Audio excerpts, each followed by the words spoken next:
Агаа танилцуулаарай. Ташбалбар сумын ерөнхий боловсролын сургуулийн 5 ангийн ялалт баг байна.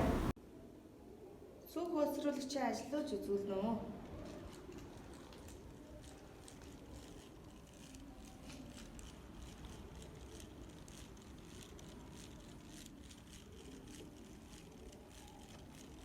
Эргэлтийн хөдөлгөөнийг тайлбарлана уу?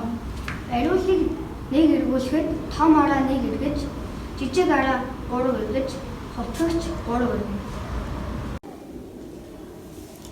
Доорх хоёр асуултад хариулна уу? 1. Бариулыг яагаад жижиг биш харин том араанд холбосон юм бол? Сүүгийг хурдан хөөслүүлэхийн тулд том араанд холбосон.